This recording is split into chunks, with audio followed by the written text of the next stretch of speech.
How's it going, world? Welcome to the pilot episode of Cleaner's Corner, a Back 4 Blood themed podcast brought to you by yours truly, alongside Big D. The two of us have been putting a tremendous amount of time into Back 4 Blood from a content standpoint, whether it's Twitch, whether it's YouTube, whether it's just being around, talking about the game on socials. We've been in the thick of it, and this is something that the two of us have wanted to do together for a long time.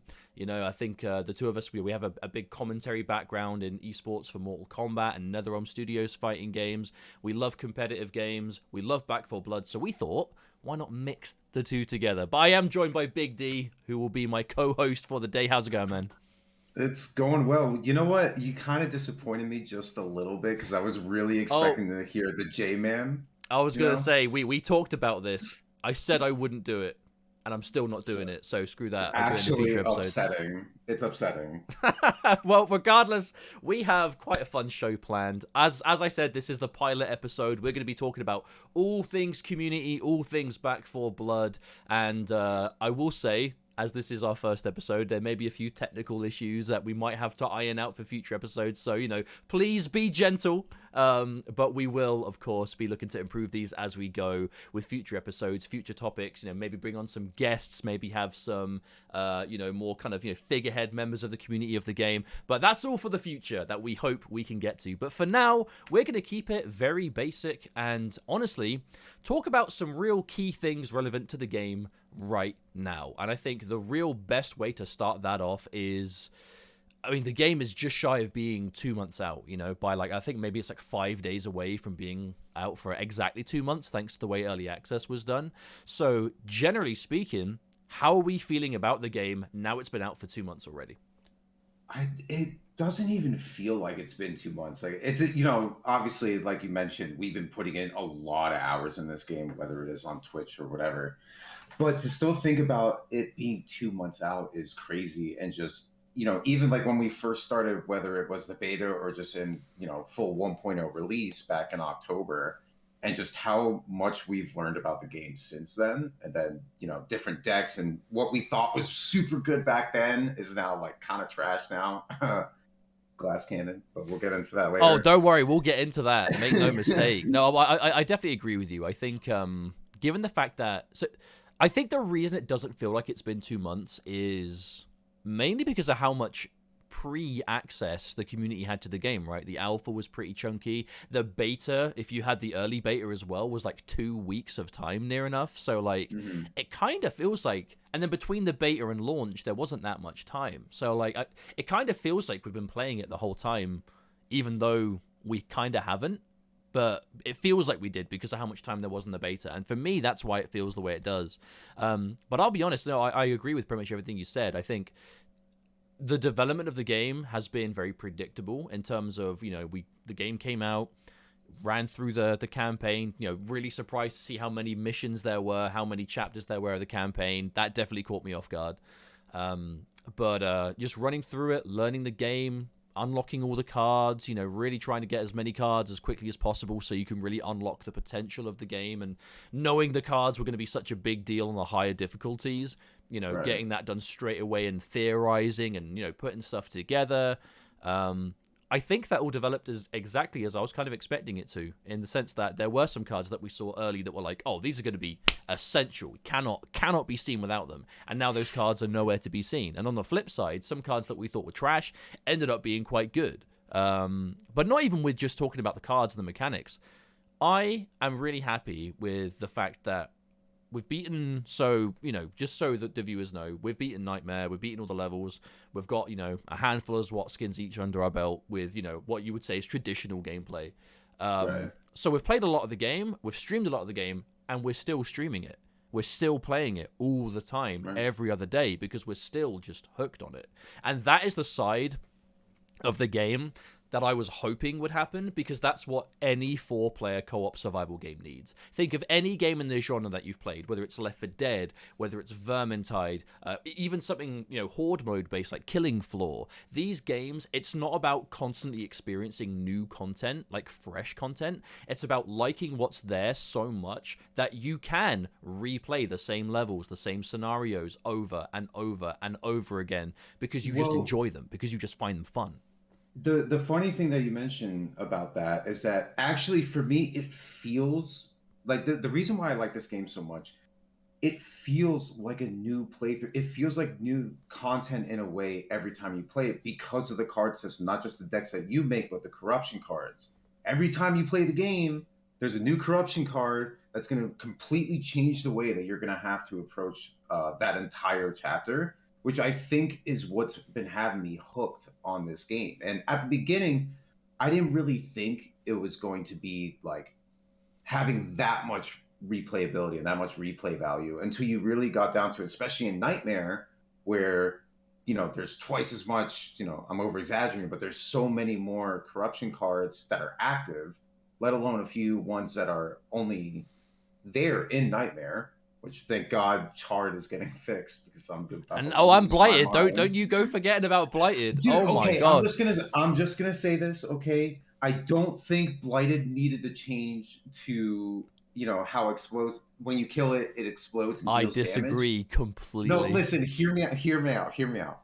So the issue is that, every time you killed a Blighted, it would explode, and if you were close to it, it deal damage, right? Would it really be an issue if there just wasn't as many Blighted? Like, what if for every 10 commons, like one or two of them were blighted, whereas right now it's like 98% of them are? But if there was less of them, you can keep that explosive damage in there. It still makes it difficult, but it's manageable. Maybe. Okay. This is just how I'm saying it's just how I'm seeing it, okay?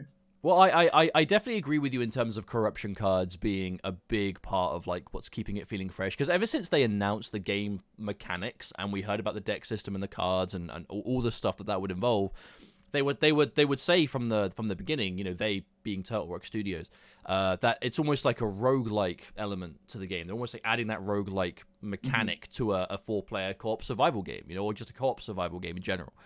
That is always, from day one, what I heard and was like, this is going to be interesting. This is going to be something this genre could immensely benefit from.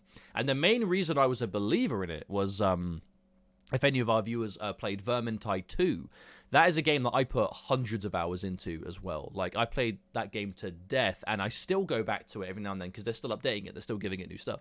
But I can still go back and do the same stuff over and over again and enjoy it in new ways.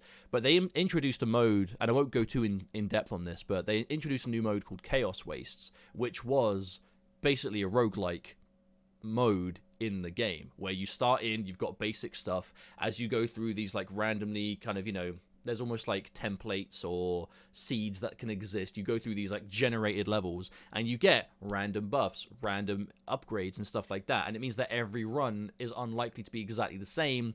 Again, roguelike elements in a game of this genre, to me, exploded the game again. It felt like I was playing it for the first time and enjoying it for the first time again. So the second that I heard there were going to be elements like that into Back 4 Blood, my interest was instantly piqued. And even Well, you though know what? they did backtrack a little bit by giving you your cards in the order you chose them, but the corruption cards, they're still random. The objectives, some doors are locked, some aren't, some spawns are here, some aren't. Like that element is still pure like roguelike-esque, and that is enough for me to really give that element that I think it needed.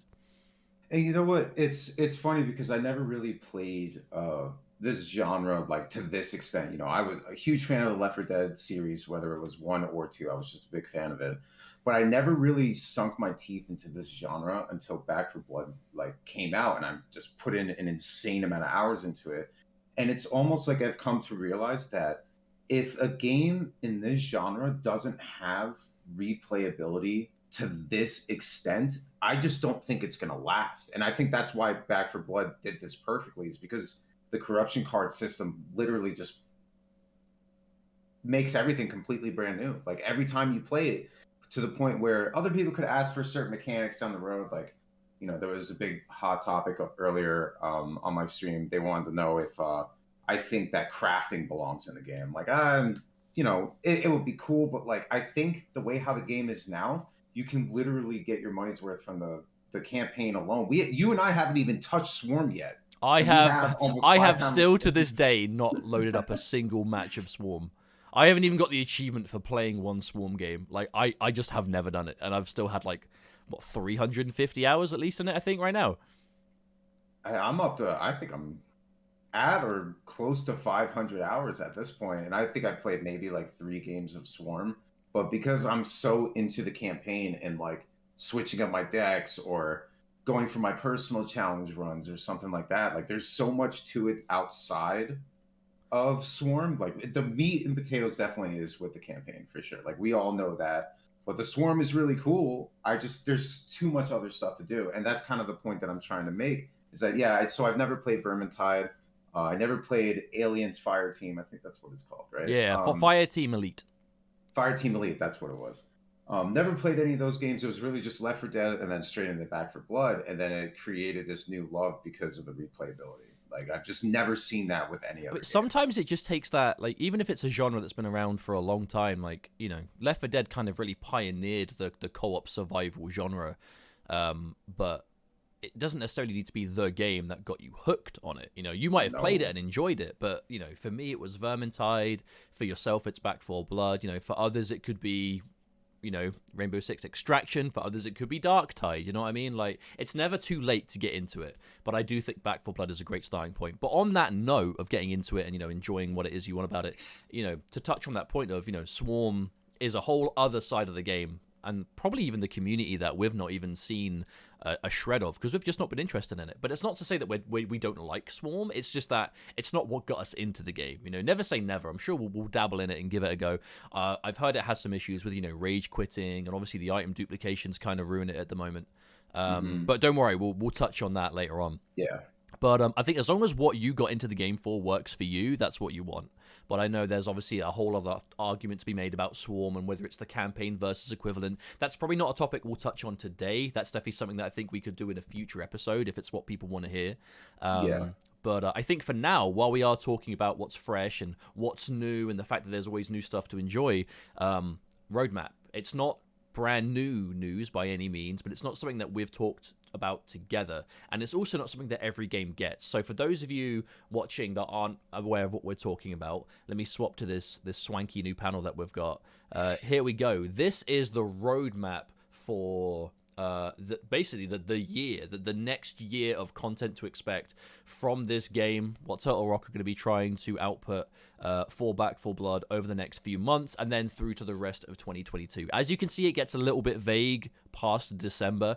You know, I mean, we can't just pretend that a pandemic isn't still going on. The majority of this game was done from home, you know, as many games are right now, which obviously leads to delays. It leads to problems. So I'll be completely transparent from the get-go. I don't expect all of this to make it on time just because it's the way games are right now. You know, let's not pretend that people aren't working from home, or there's not like the difficulties of some are and some aren't. And, you know, COVID's still around, you know what I'm saying? And it's still going to be causing problems for game development, as is, you know, many industries right now. So I'm definitely going in expecting a degree of that. But I feel like that's fair to say though, right? Because like, you know, I don't want to get into this topic, but I just want to brush up on it. I think that we need to be a little bit more, we meaning just as a gaming community, need to be a little bit more considerate and considerate on developers. You know, at the end of the day, this is not an easy situation for anybody, and the gaming industry is definitely taking a hit on that. But I'm not going to get into that.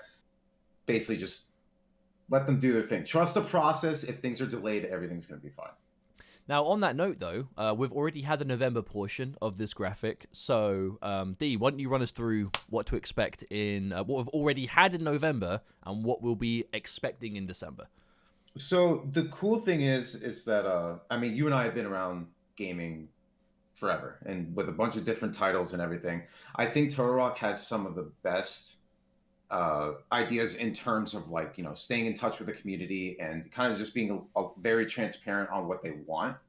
The November update, a lot of quality of life changes. The changes to the special spawning, which was a little bit rough in the beginning. I would say the patch did have issues. Which is going to happen, all right? You and I both know when that patch hit, we were like, wait a minute, this nightmare looks a little different. And then you just see like one crusher, you kill it, like, all right, cool. And then 2 more of its boys come out of nowhere, and we're like, wait a minute, this is not how it's supposed to go. But they managed to fix it. I understand I think they even said that it wasn't completely fixed. So that's going to be, they're going to be doing the full edit Yeah, so coming up basically soon. what happened was the patch was meant to. There was an issue where special spawns were duplicating Mhm. themselves. So you were just the absolute TLDR is you were getting considerably more specials spawning at the same time, immediately one after the other, than you were meant to. Right. And there was also some issues with like internal timers on when spawn your specials would appear and roaming specials, and basically yeah, too many specials were appearing at once. It was a problem. They intended to fix it, and then they adjusted it so like, well, if we're making less spawn, we're gonna up the spawn rates of certain other ones, so it's not going to be like immediately from difficult to now it's too easy, because nightmare is still meant to be nightmare, right? You're still that like specials are meant to be an obstacle. You're not meant to just see a special and then 2 seconds later it's dead and then you just move on for everything. There's still meant to be a challenge.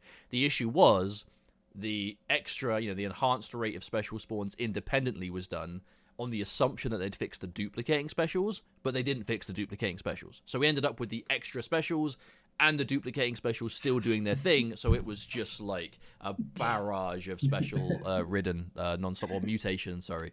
But like you said, slowly but surely over hot fixes they have been adjusting it, and now it still happens every now and then, but by and large it's definitely fixed compared to what it was like before. But now Right. December, this is what we should be hopefully looking forward to within the Yes. next month.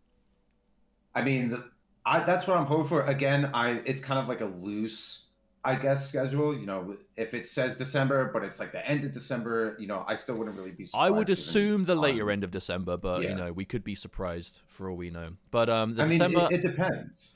I mean, I guess we'll just have to wait and see, but fortunately, we won't have to wait very long. Now, the actual December content itself is new features in new supply lines, which is where you get your cards from, spend all your points, unlock them one at a time.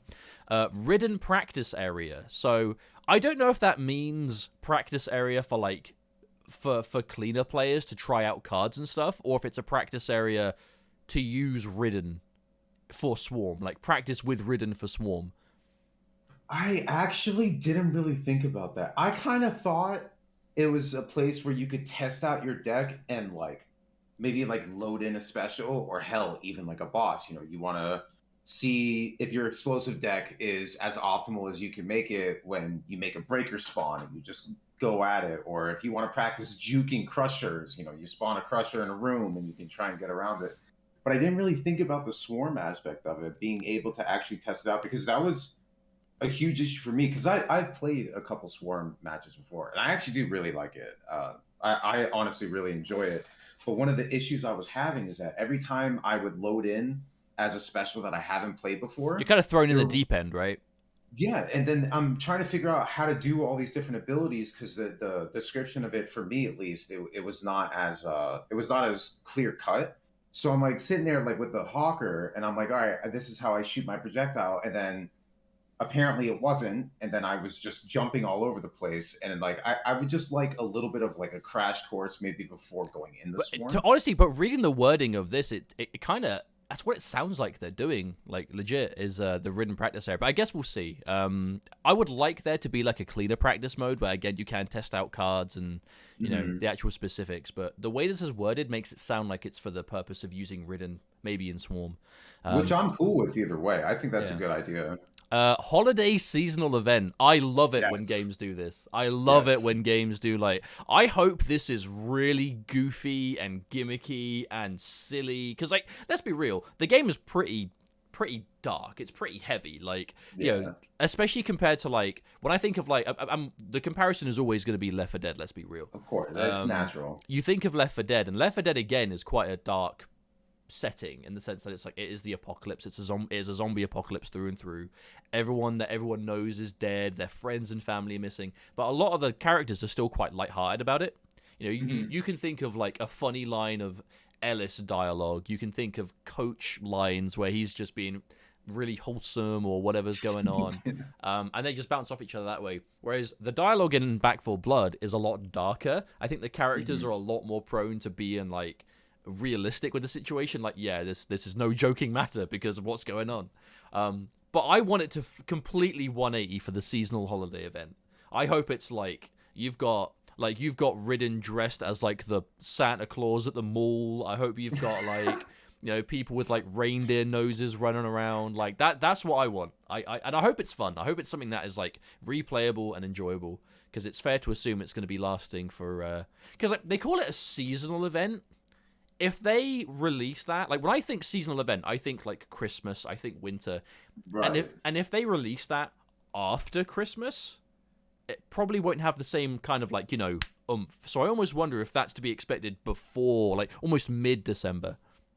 I honestly, man, I think the update's coming out sooner than we think. I mean, maybe it's just wishful thinking, but we were talking about this on my I mean, we're stream the other recording this day. on November 29th, and in 2 days is the mean, 1st, so by the day this goes live, they might have announced it for all we know. okay, so here's the thing, right, with the holiday, just the holiday seasonal event, like naming it that, right? There are holidays that start well before Christmas, right?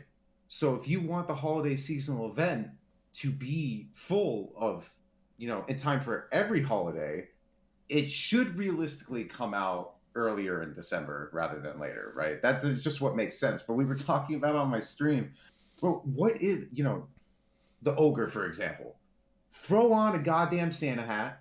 Instead of the meatball, it's throwing like a Christmas ornament or something, and then you can Like a change the bauble. music. Yeah, that's what I'm saying. Like you can Yeah. do anything like that. And then they mentioned the hag, make it turn into like Krampus. I don't know if you know what Krampus is. Vaguely. Is it Krampus? Maybe. Wait, Honestly, Krampus? I don't know. Isn't it Krampus? It's like I thought it was Krampus. No. I'm fairly sure it's Krampus. I feel like this is one of those like US to UK things. Maybe you call it. I don't know. I'm just gonna, I Well, don't that would help.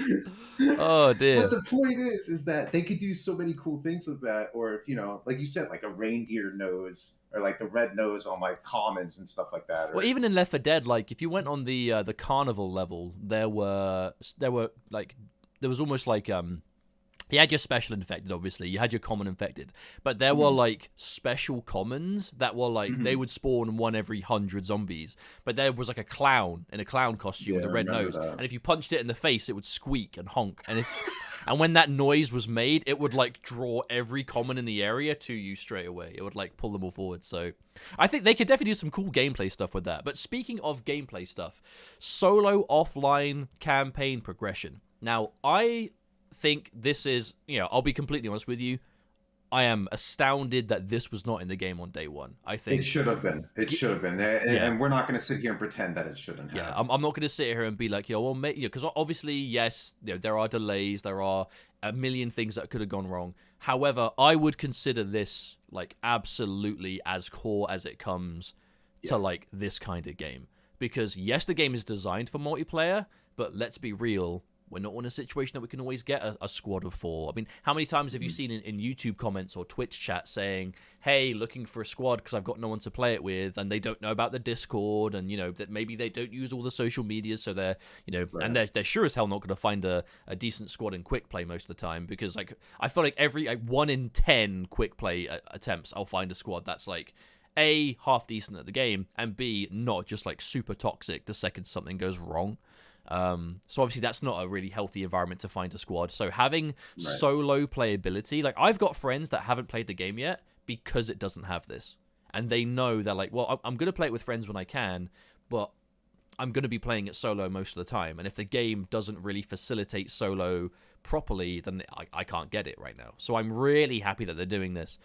So again, you can progress and earn supply points in single player, offline servers, so you're not dealing with ping if you want. And I'll be honest, even myself, I sit here a lot of nights at like 1 a.m. I'm not tired, so I'm not going to go to sleep. I can't talk because my wife's in bed and I don't want to wake her up because she works in the morning. And if I wake her up, I am truly finished. So I'm just like, I want to play some single player. I want to play some Nightmare. So I'll load into a server, and maybe it's an act that quick play isn't searching for, and I'll get put into a solo lobby with bots, and I'll have a blast. Yeah. Like, legitimately, I'll throw on one of my fun decks. I'll just play through normally with bots. And yeah, they're not great, but they're not completely useless. And I'll get through, like, entire acts or entire big chunks and checkpoints with just myself and the bots, like, playing normally. Because it's kind of just fun to do it. So knowing that we'll be able to do that ourselves if we feel like it is really something that I know I'm going to be using a lot of.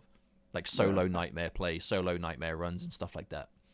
But you know, and even aside from that, for to have progression, it makes it feel more fulfilling. Like, yeah, of course, you being able to like right now they relabeled it to training, which I think was kind of a cool idea because now it has that idea that you before you get all the cards, you could test out the cards that you don't have yet to see, which ones you want to try and go for first. So it's not useless by any means, but to be able to have a solo offline with progression, I feel like is something that is just required with a game like this. Like it really is. Like yeah, it wasn't at the beginning. I really wish it was, but the fact that it's still coming is really good. The other point that I want to make with solo offline progression, um, like you and I talked about wanting to do like speedrunning, like actual going for like personal bests, PBs and world records and things like that. Being able to do that offline and have on the side still working towards, let's say there's a skin that you're working to get, 250 missions with whatever cleaner you Getting want. supply points for using it makes it feel like it's not as much of a not waste of time, but you're not getting anything for it, right? It's not as fulfilling. Yeah. There's an extra purpose for doing it, in addition to being able to try things on your own. Like, let's say, you don't want to play with other people, you just want to play with your friends. And when they're not on, you're doing your own playthrough instead of just like going ahead. You could replay certain things and still feel like you're getting something done. I think it's just a massive quality of life change that's going to benefit Yeah. literally everyone, and even those that are on the fence about even getting the game. By the time this comes in, it will still be on Game Pass, so it's not like it's too late to give it a go and try it out. But speaking of new stuff, new card type and all new cards. So new cards in general, but also a new type of card complete. So type of card, I assume that means like you've got your utility cards. So Right. your yellow cards, that might be money or ammo or whatever. Then you got your greens, your blues, your reds. I don't remember the exact. That's the only way I ever referred to them. So I'm sure someone will correct me on their actual names. But we'll be hopefully seeing an all new kind of that category of card. I'll be honest. I can't imagine what it is. I have no idea what that could be. Like I genuinely, for the life of me, cannot think of a whole because like the existing card types are pretty vague.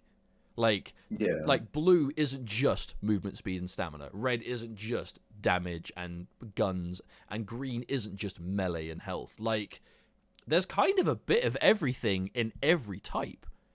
So it almost wonders like what hasn't been covered in terms of that vagueness. That could exist. I know what it could be, and it just drives me nuts, man. Like, there's a running joke on my stream about wooden armor and how it's like the worst card in the game. And now, because they have like just destroyed my entire mental with that card, all I can think about is the new type has to be resistances. It has to be acid resistance, fire resistance, explosive resistance. Well, let's think for a second about like rather generic game elements that new cards could cover that they don't currently. Like you said, slow resistance, fire resistance, acid resistance. Like fire resistance would be great for Molotov builds because you could literally just Molotov your feet and then boom, the horde's dead. Right. Acid resistance is good for blighted, and melee would definitely want it. Slow resistance could be huge for anyone that wants to be mobile. Magazine size cards aren't a thing. Fire rate cards aren't a thing. True. You know what else isn't a thing either? Cards that have the idea of stealth behind it. Like, what if there's a card where, the radius at which you can alert a hazard is reduced? You can walk closer towards birds, or you could walk closer towards a snitch without it alerting, or something like that. Imagine just a card where, like, enemies straight up cannot hear your guns. Like, they cannot be alerted by gunfire from you. That's interesting, actually. Like, if you shoot a ridden but you miss, it's almost like like a flash hider, for example, in like Call of Duty. It won't show up on the actual map. Maybe it won't alert that particular common or mutation towards you. There's nothing really like that in the game yet. I know it's a big ask, and obviously it would require like all new animations and all sorts of extra work, but dual wield handguns, give me that. What I want, it's going to happen. It's going to happen. There's no doubt in my mind. I 1,000,000%. So I love secondary weapons in this game. Like handguns are legitimately like my favorite guns to use in the game because A, they're fun, and B, they're massively underrated. But like I would love to be able to like make a deck built on secondary weapons as the primary source of damage and not feel like I'm throwing. Because right now, like, I'll have a deck focused on like M19 or Deagle or something like that. But when going gets tough, you still pull out the primary because you don't want to throw your team under the bus. So like if you're going for that kind of element, I would love it like a card that's like 50% bullet damage extra, but you can't use a primary weapon, or dual wield secondary weapons. Obviously without exception of the Belgian properly, because that just wouldn't make sense. But the downside is like 50% longer reload speed, or some kind of downside. Like, let me use a secondary weapon as my primary source of damage. That's what I want. The primary build. That is all I want. I know it's quite a big ask, but I would love to see that. I don't think it's really that big of an ask, because if you really think about it, right, I feel like that's a style of play that a lot of people would love to do. You get a little bit of movement speed in there, and in exchange, there'll be a card where you can dual wield secondaries in exchange for not being able to ADS, and you can't hold a primary. So you could hold double Tech 9s as Carly and just go, and then all of a sudden you're just playing Doom. And you know what? Even the Belgian thing, I think that would still be okay, because in exchange for no primary or no ADS, and then maybe if there was like a special note saying, some guns will, obviously it'll take longer to load. So then as far as controls go, obviously you ADS with the right click, or, whatever it is on controller. I don't play on controllers, so I don't know. But because you can't ADS, the right mouse button's for your right gun, the left mouse button's for your left gun. So it's literally just nonstop shooting. And once, obviously, if you have the Belgian, for example, you shoot once and it's going to start reloading really slow, but you could get the other Belgian out and do that. But if you could shoot them differently, like, I know we're talking hypothetical. This card might not ever even exist, but if you could shoot them separately, like, be strong. But imagine how that would synergize with like power reload or power swap. That's what I'm saying. You shoot the left one to get it low to power reload it, and then while that's reloading, you then shoot the other one, and then you power that sounds really confusing in my brain and probably a lot of work. But I would love to see that. But at the same time, though, remember, you and I always have this idea, especially if it's strong.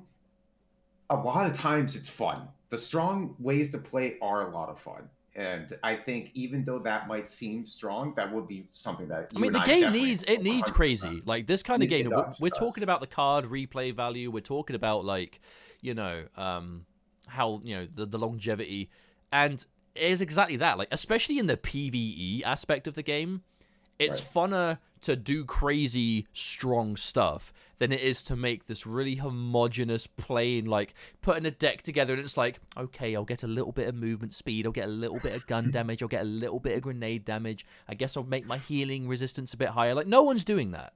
You're going for something specific that you want to do, and you are just getting it done, you know what I mean? Because most of the really fun playstyles only need a handful of cards to get going. So you could hard focus on the specific thing you want to do that's really fun for you, the crazy thing, and then make the rest of the deck, useful utility to help you get through, at least on Nightmare. And most of what we're talking about is aimed at Nightmare, because that's what we do most of the time. Right. But like the game needs crazy. It really does. I think that's going to be a huge benefit. And then not to get stuck on this for ages, because obviously we do want to move on to our other topics, but the rest of 2022, and we'll talk about these as and when they get announced a bit more. A new difficulty, new player cards, new corruption cards, a new co-op mode altogether, melee updates, quality of life improvements. We'll keep this brief, but new difficulty, I don't think it's going to be like a Nightmare Plus. I think it's going to be like an in-between point for Vet and Nightmare. Given how I hope it's a Nightmare Plus. Yeah, I hope so. I really hope it is, but I have a hunch. Considering just how many people are not even doing Nightmare right now, I really feel like they're going to try and help people bridge the gap somewhat. Or maybe they make a Nightmare Plus and then they make existing Nightmare a lot easier to like make up for it, perhaps. And then Nightmare Plus becomes the next step where it's just make Nightmare Plus. Don't touch anything else, man. I mean, it's my own opinion. I think especially by the time that new difficulty comes out, I feel like a lot of people have this game much more fleshed out than I do, because this is, like I said, it's not December. It's in 2022. Like it's some point in 2022. It's coming. I know this like these things could legitimately be this time next year, and they could still be on the horizon. If you think quarter 2, quarter 3 of 2022, when the new difficulty could come out, if you still are looking for a halfway point between Veteran and Nightmare, I don't know, man. I feel like it would be much more well spent just getting like a Nightmare Plus or some sort of realism. I think it depends on when the night, because they mention it first on the list. I don't know if that's like, that's just the way it is. I don't know if this like the order of them listed has anything to do with it. So if the new difficulty is early in the year, I'm going to assume it's between Veteran and Nightmare. And if it's later in the year, I'll think it's Nightmare Plus. Because remember, this isn't just this for the year, because you've also got the 3 expansions. So in the whole of next year, we've got the first expansion is Tunnels of Terror, and then expansion 2 and 3 following it through the year. There's 2 new cleaners. I don't know if this is like these silhouettes are, you know, has to be, right? Actually to do with them, because it looks like if the silhouettes are anything to go by, we've got, you know, someone with like a fire axe and like a big baggy outfit. So this could be like a firefighter character, like a firefighter melee character.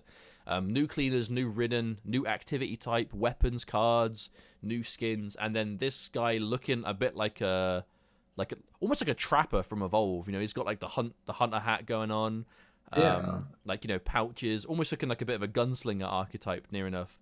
But he's holding like a hatchet. If he's holding something. It looks like a hatchet. It looks like he's holding a hatchet upside down. That's interesting. So I do hope now it's both not. The new cleaners are holding melee weapons. Well, I hope it's not 2 melee characters. That would be disappointing. Just because I'm not a big fan of melee, but you know, there are many melee fans out there. But we'll see all this as we go, because you know the expansions, that's new stuff. Cleaners, that's new gameplay related stuff. But this kind of stuff though, the new co-op mode, I mean, you could just throw in like a horde mode survival, and on this kind of game, that is going to be amazing.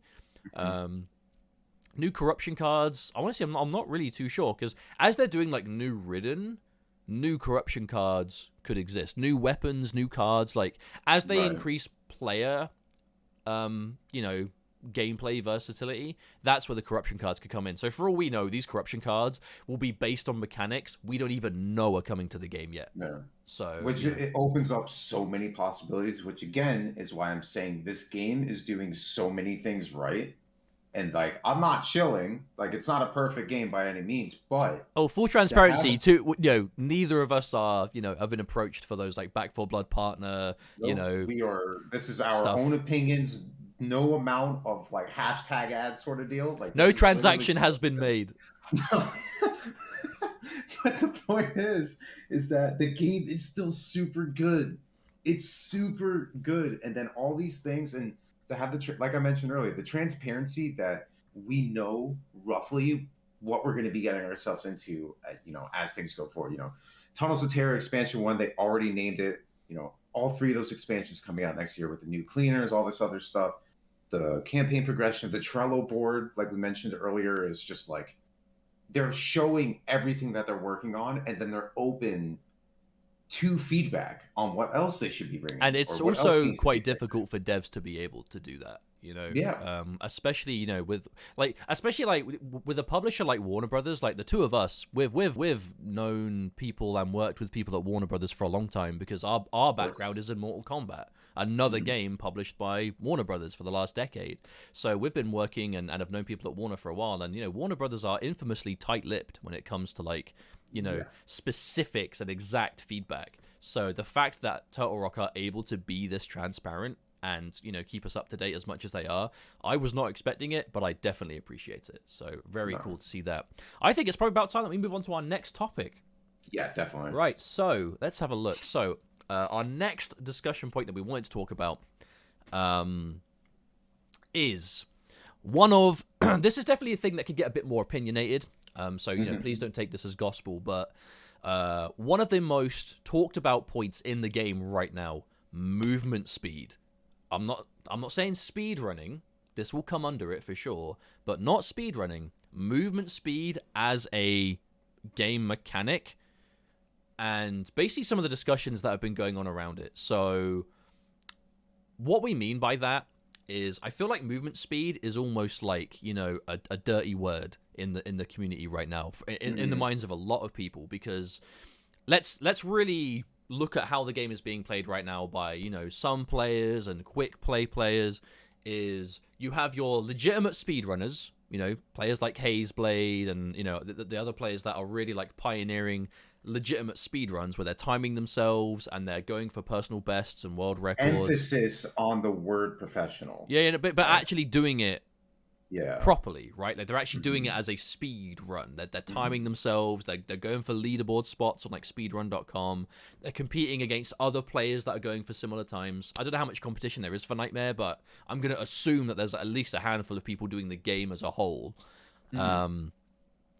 And then you've got the people in quick play that are equipping as much movement speed as they can get, running from A to B, dying along the way, alerting all the hazards, and then quitting, right? So I feel like, and then you've got like the next layer where people seeing movement speed in a deck in any way, they immediately go, oh, they're cheesing.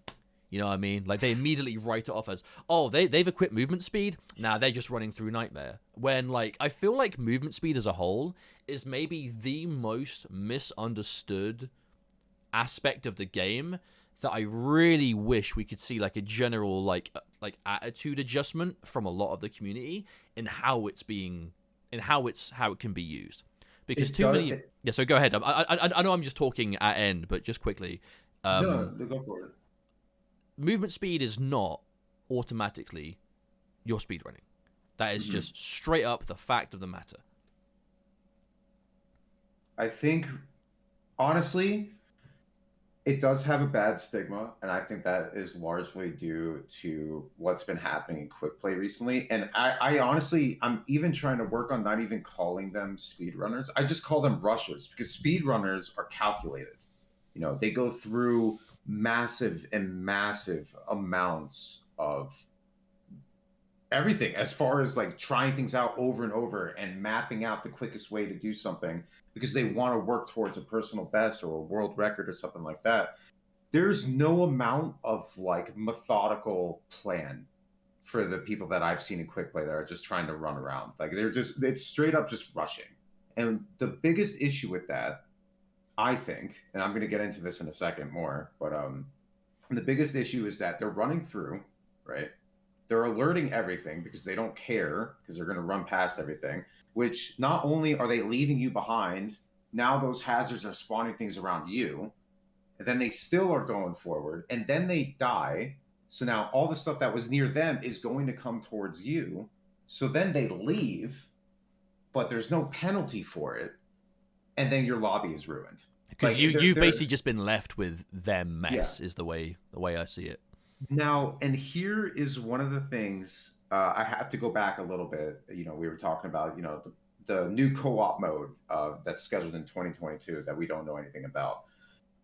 Yes, does rushing need to be taken care of? Absolutely. But I think one of the core issues with that is the fact that the two different play styles are being forced to play together. And I think that's something that maybe can be changed. You know, let's say, you know, minimal things are done to movement speed or to rushing in general.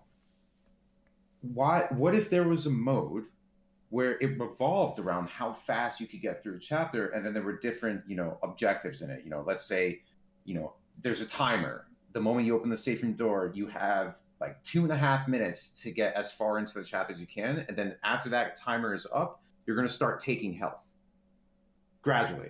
So it's actually encouraging you to rush and to speed run with these different objectives. And they can queue for that all on their own. And then you leave the people that want to play at a quote unquote normal speed. Honestly, I wouldn't even think they'd need to do a whole new mode for that. I think that's the kind of thing that should the game ever get to the point that it can have like player created servers, and it doesn't just, you know, require dedicated servers and just, you know, public matchmaking.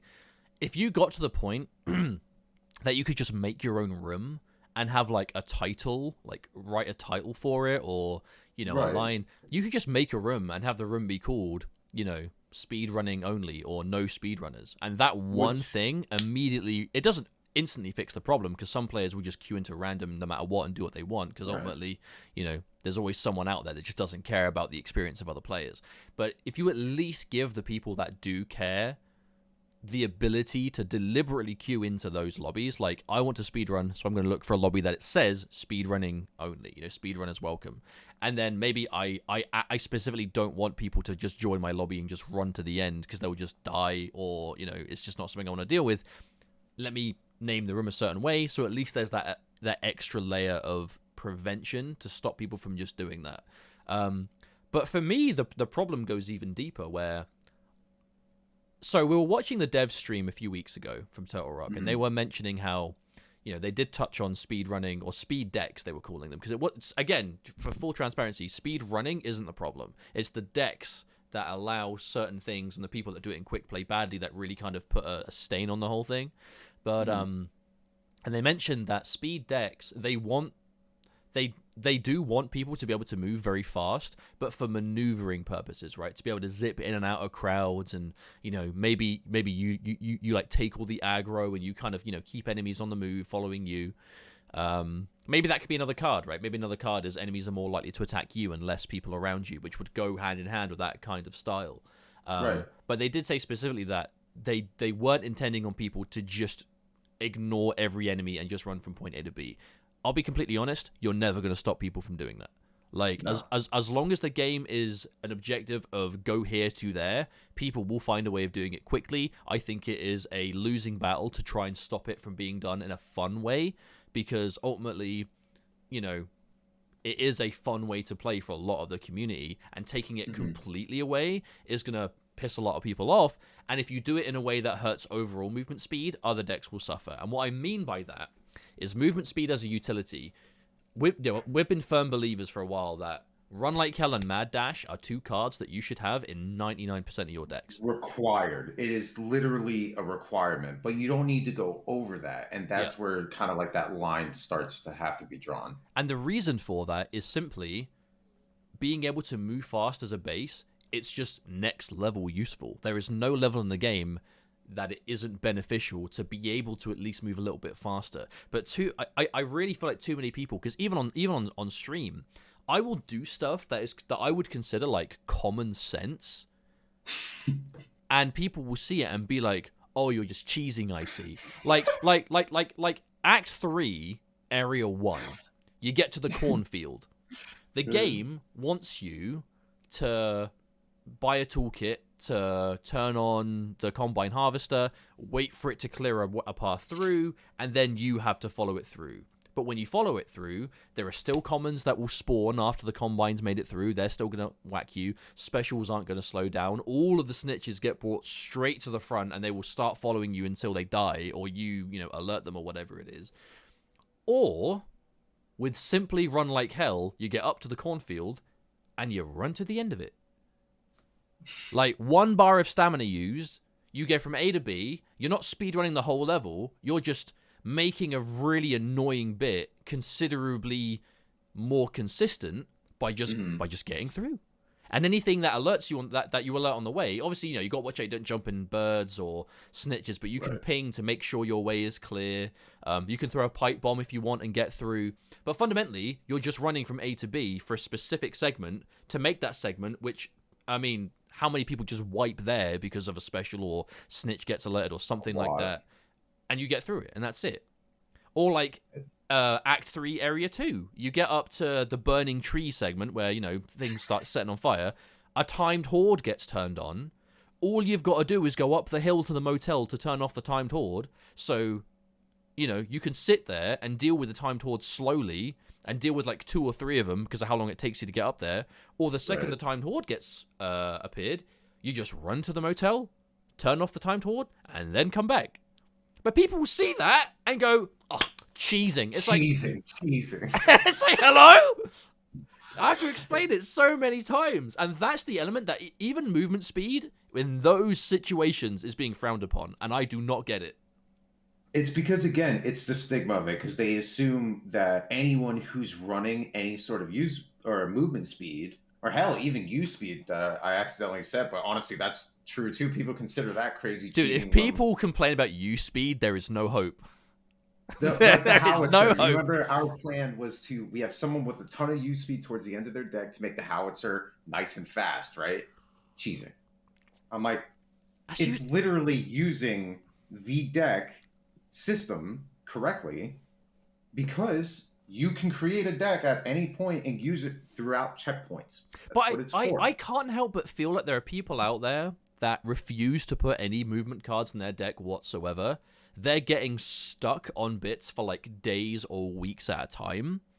They are. And instead of looking at the game and going, "My deck has a problem," they're going, "Nah, I refuse to cheese it. I refuse to cheese it." Because they frown upon a gameplay mechanic that exists to help them, And I feel too many players have that kind of that judgment against it. Like, okay, Act 2, Area 3. sewers, right? You open the Pipe door, cleaners, yeah. you throw a firecracker, you get to the end. There is literally no reason to do that any other way. Even in like normal play, to go through that bit slowly is just asking to die. And it's possible. Every level in the game is possible without movement speed. It's just a question of how long you want it to take and how frustrating you want it to be. But Not still, to mention, corruption cards do play a factor in all of that. So, exactly. like, for example, if you're so stubborn that you're not going to get the 2 movement speeds that cards that we talked about, the Mad Dash and Run Like Hell, like we said, should be in literally almost every single one of your decks. You don't need to go more than that, but you want that extra movement speed. So what happens if, let's say, like for example, Act 3, Area 1, right? You're finally getting towards up the hill. You're taking your time. You know, you're killing hawkers, and let's say there's blighted that are stopping you from moving forward because of the acid on the ground. And you look up at the top left of your screen, and oh, there's a horde coming. What's the horde? Oh, tall boys. But that safe Where am I? is In the water. right I there. can't move. Like, You want to be able to put all of that factor, all those outside circumstances, and factor that into what your plan should be. You want to have movement speed to be able to get through or out of certain rough situations. And even more than that, what I use movement speed for, just as an example, the tall boy who hides the weak spot behind him until he attacks. Let him come towards you, bait out the attack, and then turn around, sprint jump away so you don't get hit, and now the weak spot's exposed. You can't do that with base movement speed. but that is 100% another point on the topic, though. Is it's not just about having movement speed to run from A to B. Even like it's not about speed running. It's not about skipping an entire level. It's not even about skipping objectives. It's about there's a crusher running at me full speed ahead. I've got Run Like Hell, and that 15% movement speed will stop him from Jedi mind hole, whatever it's called, force gripping me from half map away. You know what I'm saying? Like, that is the kind of thing that you need. And you also, again, it's a deck building game. When you're looking at your cards, like there isn't a deck in the game that requires all 15 cards to do a good job. And if it does, it's a crap deck. Like, if your deck needs that many cards to even do one thing you want it to do, there's a serious problem. And think about, and then you get to a point that it's a game of priorities, right? Let's say you're running a damage deck, and it's like, I've got silver bullets, I've got hyper focused, I've got patient hunter, I've got whatever damage sources I want. Cool, my damage is done. Oh, I can get a new card. Should I get 5% bullet damage on top of what I've already got, or 15% movement speed? Movement speed. Everyone keeps picking the bullet damage. Everyone keeps taking the bullet damage. And then they lose a checkpoint, and it's, damn. Ugh.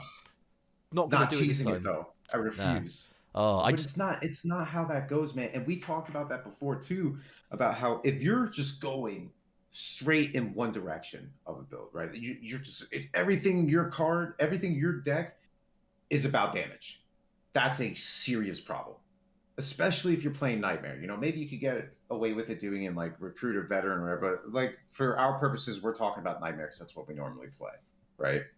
If your entire deck of 15 cards is either bullet damage or bullet penetration, which by the way is a trap. I'm just gonna throw that out there. Bullet penetration is not. It is maybe the worst mechanic in the game. Worst. Until it goes through armored, like weak spots or whatever, useless.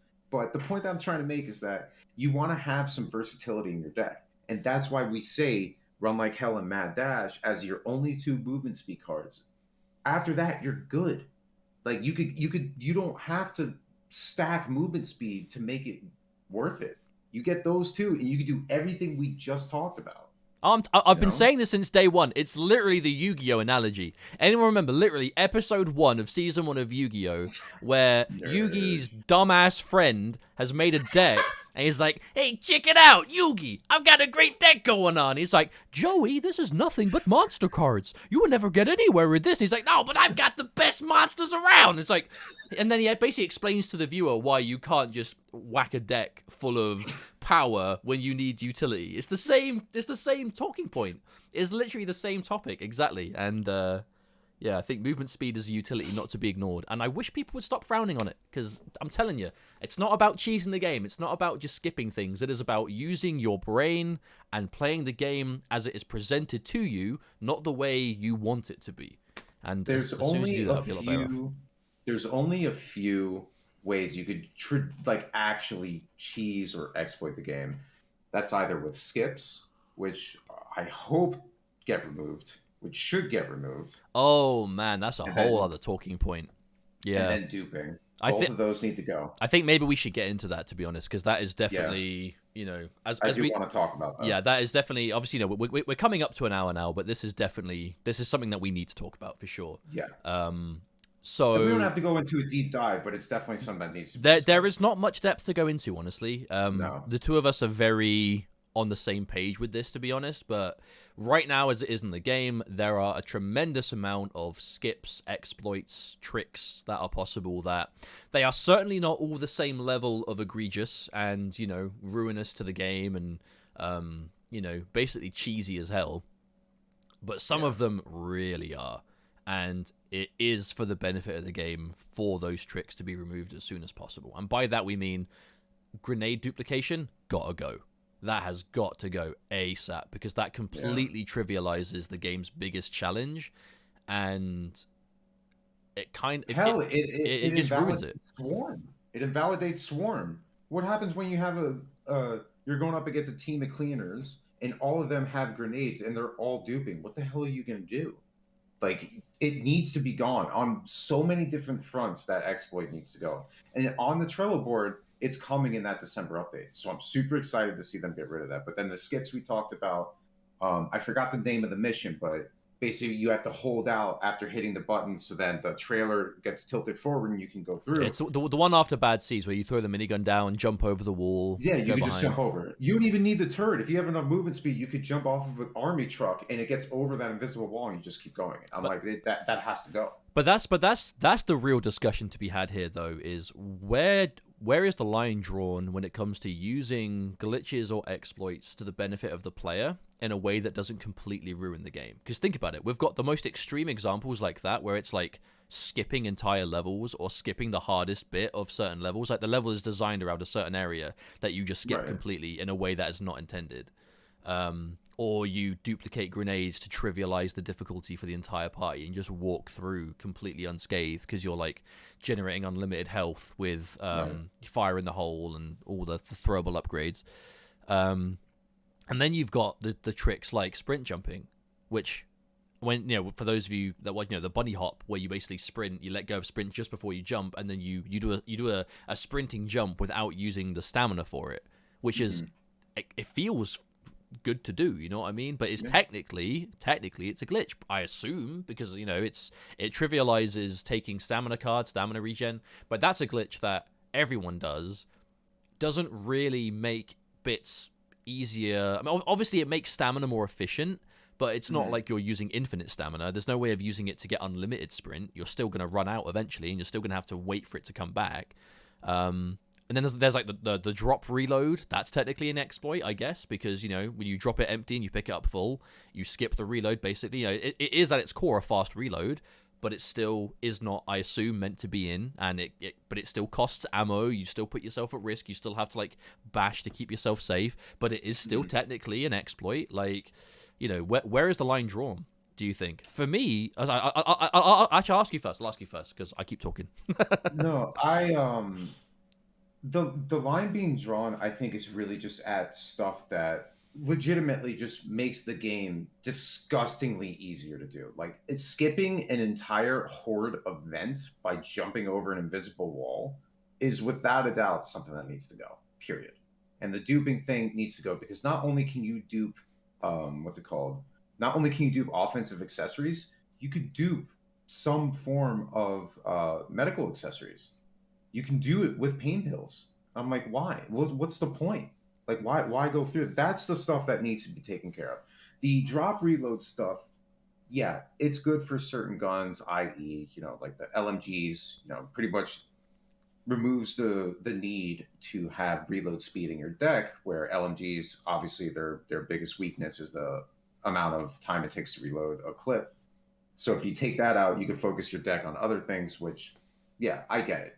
Maybe not intended, but is that really necessary to use an LMG? No. Is it worth it to practice it? Yeah. I mean, as of right now, it's a really good mechanic slash work around the half.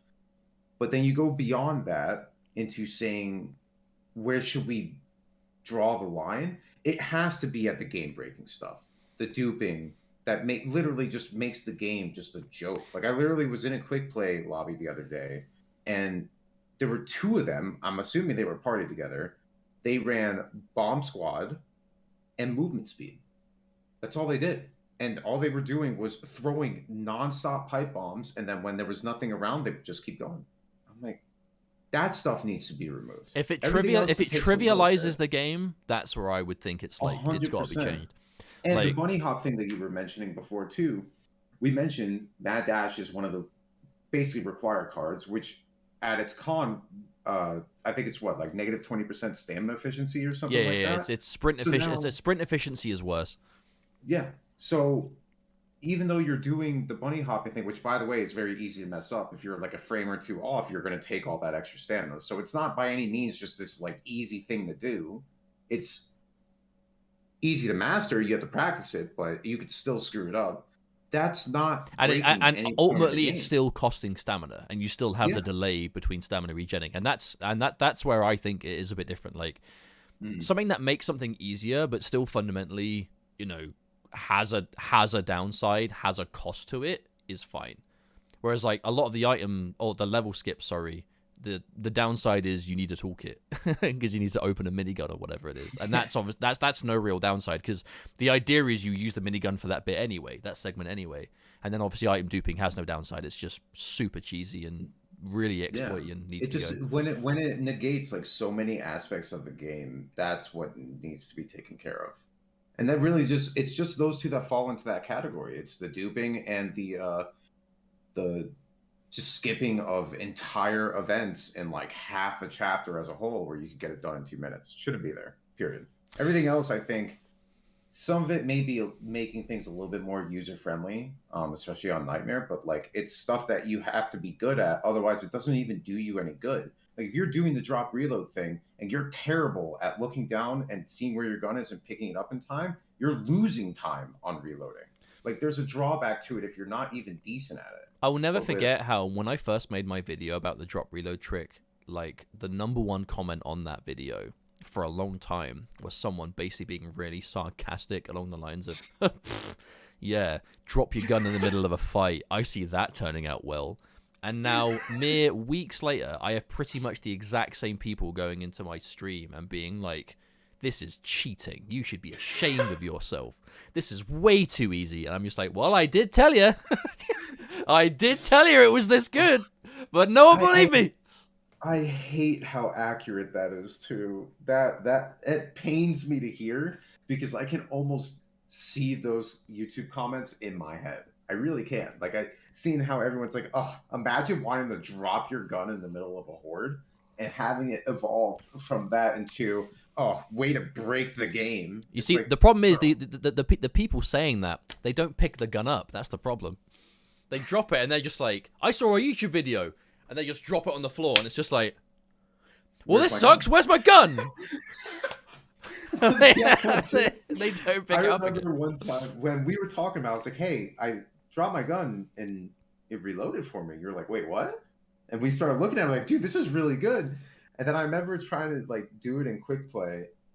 You drop it off the edge. It's like, oh. I dropped it on the floor to go pick it up. It fell through the floor. I'm like, well, you know what? Maybe this is all those YouTube guys. I'm getting my karma back at me, dude. So, but like, it's good to have. It is. Period. But on a slightly more positive note, I think we could perhaps end on this. Yes. Cards. Maybe. And we can maybe double barrel this. There was something you wanted to talk about. This is a topic that was submitted that I think we should cover. Best cards, worst cards. In your opinion, 3 must-have cards for Nightmare, 3 cards you should never get under any circumstance. Go. Mad Dash, Run Like Hell, and Hyper Focused.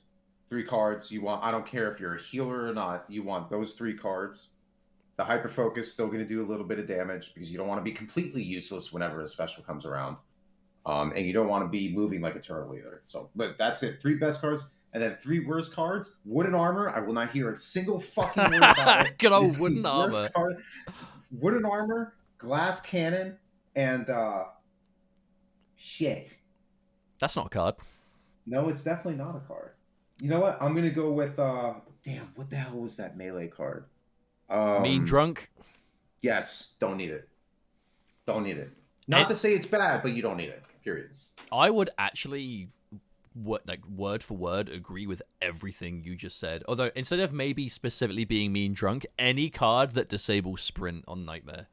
Oh, true. Marathon runner. Like, yeah, just if you've got a card that disables Sprint, you don't want it. Like, you do not want it. But the best though, like again, it's when we talk about Run Like Hell and Mad Dash being like incredible Nightmare cards. Again, remember, it's not for speedrunning. It's not for just skipping the level. It's the utility of being able to avoid a Crusher, being able to avoid a Tall Boy, hearing a Hocker around, and actually being able to juke it without it just immediately hitting you for free. You know, being able to just zip from A to B on a specific part of a specific level that is infinitely more difficult if you drag your heels. You know what I mean? Like getting through the hedge maze, getting through the cornfield, like these things that the game is just so much more difficult if you do it. Like, case in point, that what's it called? It's Act 3, Area 3, where you've got the boat that you have to turn it on, the little platform, and the game wants you to stand on suicide platform. While the enemies just annihilate you, break it, and then leave you in the middle of shit creek, no paddle in sight, you're dead, or you've got a pipe bomb. Or you turn it on, clear the place out, and then jump through the water like a sensible person. That's where those cards help. But you did say one card that you think is one of the worst ones that I personally agree with, but I know is going to be controversial to a number of people. Glass Cannon. God. Glass Cannon is the most overrated card in the game. I will not hear it. 25% damage. Yeah, no, 100%. 25% is a lot of damage, but 30% health is a lot to lose on Nightmare. You need a lot of health to make up for it. You need someone with experienced EMT to do some sort of, like, salvaging it. Like, it is a card that needs a lot of support around it to not be throwing. And the point that I want to make is that if you're creating a deck, you feel your damage is lacking to the point where you need Glass Cannon, your deck is bad and it needs fixing. And it's very fixable, but that fix is not Glass Cannon. I promise you. If you are playing Nightmare and you are using Glass Cannon, it is my firm belief and opinion, okay, I'm not saying I'm right, but it is my firm belief that you are asking for the absolute roughest time on Nightmare. And that's like, you might as well at that point just go with a challenge run and just get rid of Sprint and add on Wooden Armor. Because, you know, my stream says it's the best card in the game, but they're trolling because they know how much I hate that card. Well, remember as well, it's not 30 health loss, it's 30% health loss. So that means whatever you have for cards that give you health, you're still losing you're losing a percentage of that, not an amount of that, if that makes any sense. Like it's not hit points that you're losing, it's not health points. It's a percentage of everything that you have available gone. Not good. But it also means that any card that makes you take more damage, like any card that makes you take more damage, like Wide Mouth, Magwell, Fleet of Foot, any other cards that gets, like, if you've got like surplus pouches or boxer bags and that gets rid of more health, like it throws those cards completely out of the deck. You cannot use them, and those are some pretty good cards. Like you can excuse having Wide Mouth Magwell for a 30% reload increase for 5% extra damage taken. That's not going to get you killed. That's not going to mean a Crusher now one-shots you, right? Or a Bruiser, sorry. Or Tall Boy, whatever one like that's going to do that massive impact damage, like a Stalker when it jumps into you. Versus, like, if you've got Glass Cannon and you get hit by Stalker, you're dead, pretty much. Oh, you're a 100. Or if your pinky toe touches Acid Puddle from a Wretch, you're going down. Like, it's literally just, it's going to be like that. It's not worth it to use, period. Like, there's no situation where you need that. Same thing with Wooden Armor. Yeah, I think you see people throw it on just for the damage, but it's damage that can be obtained via other sources, maybe not in the same quantity, but in a much safer and reliable manner that's also going to Right. help you in other ways. Now, Hmm. this will be the final question, because there is something that you wanted to cover that I almost forgot about, as we're wrapping up into some nice time for this. I think this is kind of bang on schedule. Yeah. But something you wanted to talk about that your streamers always propose to you is all right. We know there are new ridden coming. There are going to be new types of ridden. I don't know if Hmm. it's going to be commons or specials. If you got to choose one new enemy type of any sort, what would it be? What would it do, and why? Okay. So we actually talked a lot about this on my stream. All right. I have a golden idea. All right. Turtle Rock, feel free to use it. Okay. If you want any more ideas, let me know. I came up with the idea. We're going to call it, for sake of not being able to find a different name, we're going to call it the Lurker. And now, basically, what this special mutation does, it hides underground, and there's a visual tell when you get close to it, or an audio cue. And basically, what happens, because this brings in a whole different mechanic as well. It doesn't have to be like this, but this is what I think. You get towards it, right? If you run over that specific part of the floor where that lurker is sitting, it'll grab you from underground, and it's going to hold you in place, kind of like what a hawker does, right? And you're going to be taking a little bit of damage. It's not going to do a lot of damage, but the point of the lurker is not to do damage, but it's going to partially disable you. And what I mean by that is that when you get grabbed by this, even if you get like immediately released, you're going to take damage to the point where you're losing movement speed. You're losing a little bit of movement speed. And the only way to get rid of that debuff is either a med kit or a medicine cabinet. Those two things. So then, even more than that, so now you have the lurker. What that does is it creates more situational awareness. It also indirectly nerfs speedrunning, because now if you're just throwing caution to the wind and running and you come through a lurker, your run is over. So now that's important, and that also, is something a lot of people are looking for.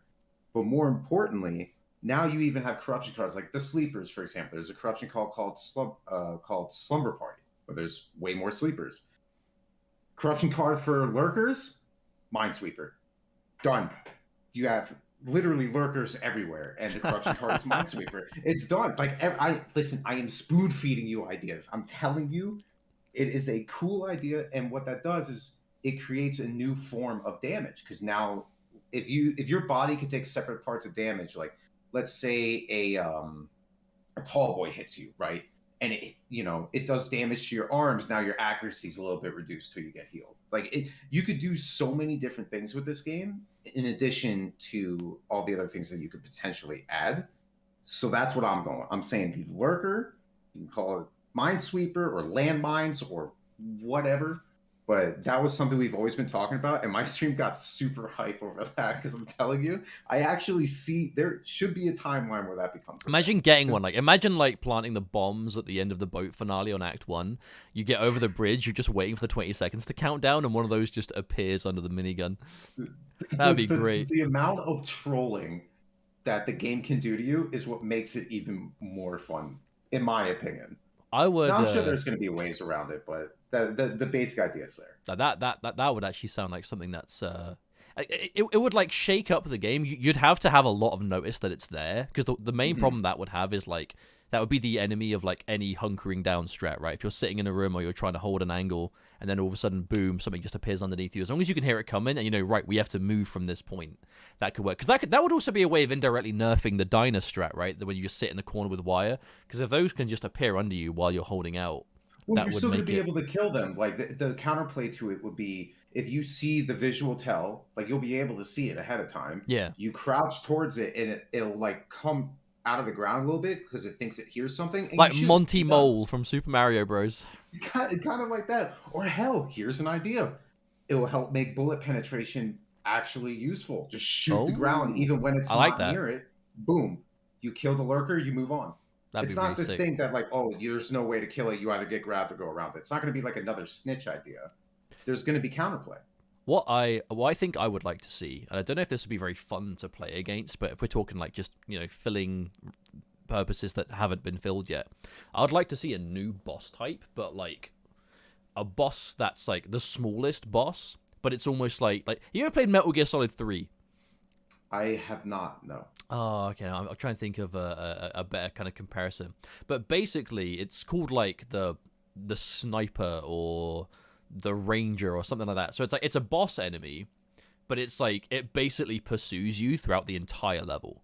Like you don't get to a point that it's like, oh, here's a boss spawn, it's going to appear. It's like when you have that, it's there the whole time. It has less health than all the other bosses, but it always keeps its distance. Like it's a boss that if the boss is doing its thing, it's never rushing you and being like point blank. It's keeping itself further away, and it's like shooting, stinger kind of projectiles at your way. But maybe they move slower, they do more damage, but maybe they're AoE. So there's counterplay to it. But obviously, it's almost like the long range like sniper of your party almost has like a boss 1v1 throughout the level where their responsibility becomes keeping that thing away from the party. Because if that thing has like an angle on you, the whole team is in trouble.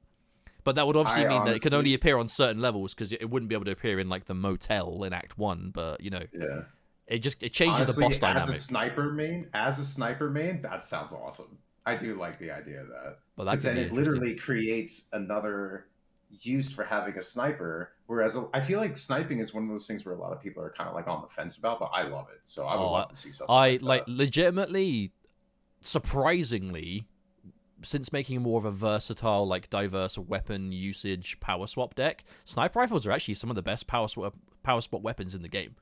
Being able to just get yourself, like, especially if you've got some reload speed, getting yourself like the 20% minimum buff and then stacking it up with whatever secondary you got, like, that is some base damage that I haven't experienced with any other gun. Absolutely crazy. Yeah. I need to get used to that. Then even with like the accuracy build that you were testing out, where it's like no ADSing with sniping, but you have tons of accuracy and you're shredding everything. Yeah, that's definitely got some potential. But anyway, I think that might just about cover everything we were hoping to talk about in this first episode. Well, is there anything outstanding that comes to mind? Not really. I honestly, we covered a lot of what we wanted to, between what we're hoping to expect with the future updates and, things that we want to see change. I think we balanced it out right for the first pilot. There's honestly, I guarantee you, and correct me if I'm wrong, you and I could probably go another 2 hours. Oh, easily. We kind of want to like keep it brief, especially for the first one, and cover like the real basic stuff before we start digging into like real big specifics. So it kind of gives something else for people to look forward to. So there's plenty that we're still planning to talk about. Oh, this is but the beginning of what we've got in mind. Yeah. So I do hope you've been enjoying this episode. This is honestly just the beginning of many we would like to do. But of course, your feedback is what will shape it. Thank you so much for tuning in. Thank you so much for joining us for this past hour. I've had a great time just kind of, casually hanging out. Yeah. And there are so many places we want to take this kind of podcast, honestly. We could have like guests on from the community, whether they're like YouTubers, streamers, developers, if they're, wanting or able to come on the show. And we will continue to take viewer-submitted topics. Of course, we'll always come up with our own talking points as well, as and when, they're relevant. But we do really want to take as much feedback as possible in terms of where we can take it from here. So if you've got anything you'd love us to cover on future episodes, make sure you're leaving a comment below. If you're watching on YouTube, make sure you put it in Twitch chat, or Big D's Discord has a channel specifically for it. You'll find all those links very easily. And that is going to be it from us. Is there anything you want to say before we close out? No, just again, definitely emphasis on the feedback. This is something that we're really excited to do. We've been doing, pretty much more professional, content and stuff for a while, whether it's commentating or you've done a lot of other hosting and events, your brother as well, who I want to get on here at some point. We'll get him on to talk about grenades for 2 hours. I'm just going to mute my mic and he's just going to go on. Oh, come on. The thing about Bomb Squad and Pyro together is... He's already said that like 5 times. But anyway, the point is, feedback is super crucial. We want to hear from you guys. We want you guys to be just as much of a part of the podcast as we are. So if you have any questions or constructive criticism, please, we are all ears. And just keep an eye out for the next one, man. We really do enjoy this sort of thing. So with your support, we're just going to keep this going. Absolutely. And on the subject of the next one, we haven't really decided like a dead set schedule yet, but we are looking to do these once every couple of weeks. The exact timing could change based on, whether we get updates or whether we get a patch, or any news, of course, could change. Maybe we do it a bit sooner rather than later. Maybe we push it back a little bit just to make sure the timing matches up with what's relevant a bit more. But watch this space. We'll definitely be looking to do more of these very soon. And thank you so much for tuning in. We have been Mustard and Big D. You can find us on Twitch at twitch.tv/PNDK&M and /I'm Big D _ and all the other socials that you'll be able to find in the description. You take care of yourselves. Thank you so much for tuning in. Much love. Take care. And we'll see you on the next episode of Cleaner's Corner. Much love.